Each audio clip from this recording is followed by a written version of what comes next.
This program, along with our long-standing discount window, is effectively meeting the unusual funding needs that some banks have faced and makes clear that ample liquidity in the system is available.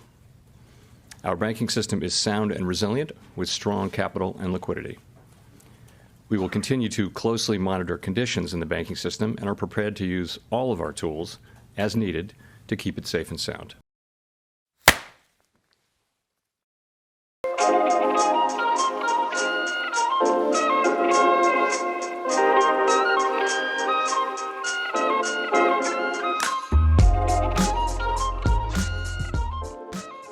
What's up, everyone? Welcome back to the channel. What you were just watching was Jeremy Powell discussing the latest rate hike that occurred this past week. Now, we went from 4.75% up to 5%. That's a 25 basis point rise in the federal funds rate.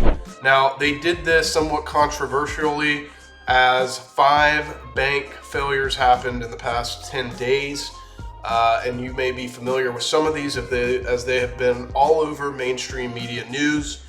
A lot of speculation around what the Fed was going to react with. I think a lot of people said they have to cut rates. They have to cut rates. A lot of people were saying they've got to remain neutral. And then the Fed finally came out and actually continued to raise rates as bank failures are happening real time. Now, it may not be as straightforward as you once thought. That is why I wanted to bring up a tweet by a man named Bilaji. Now, why do we care about what he says and who is this guy? So we can go in here and see about Bilaji.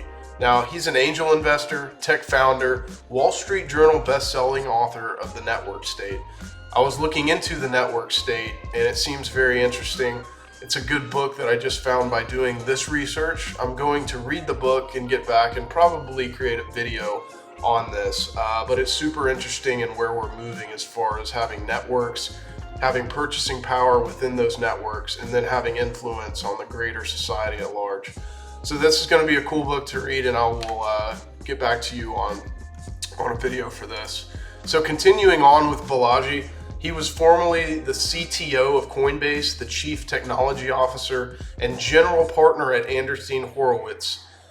He's an early investor in many of the successful tech companies and crypto protocols, including Alchemy, Ava Labs, Bitcoin, Cameo, Chainlink, Clubhouse, Dapper Labs, and the list goes on. He's involved in many crypto companies and startups, and he's been a major influencer in building this new financial system.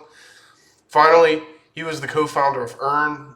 This was acquired by Coinbase. And then several others that have been acquired by larger companies.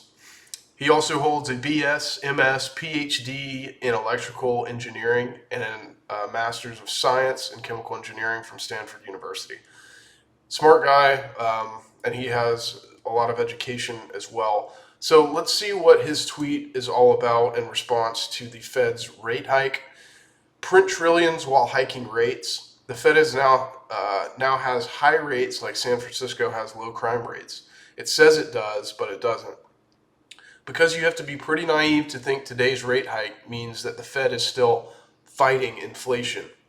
You can see it in the graphs. The printing is already vertical. Now the graph we'll get to in a second. It's at the bottom of this tweet.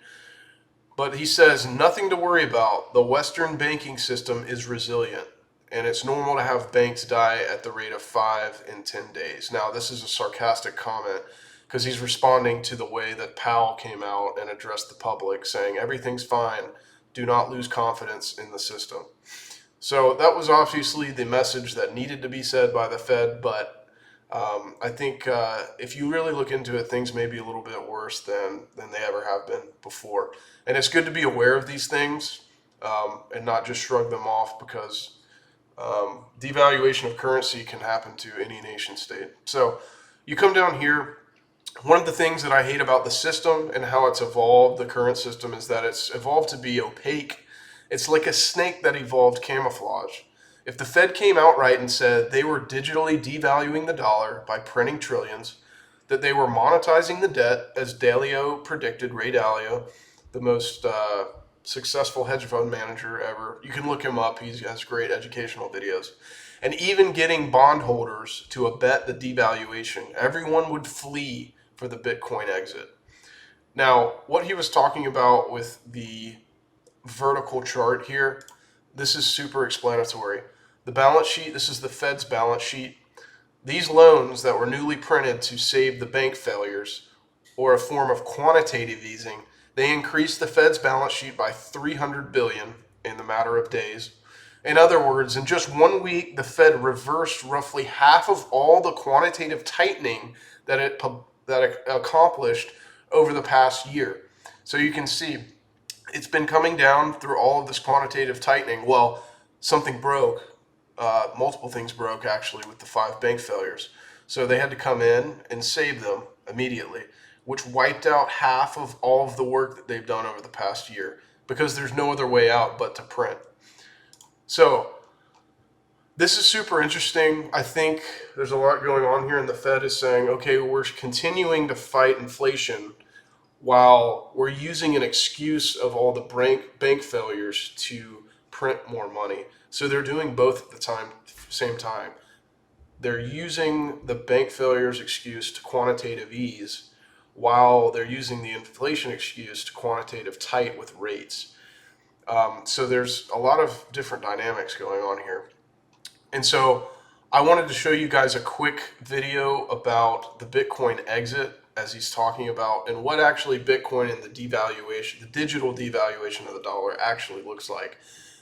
This is a visual graph that kind of shows what's happening with all other assets when you compare them to Bitcoin, and everything is tracking down to zero as compared to Bitcoin. So watch this. I think it's a pretty powerful little short clip, so enjoy.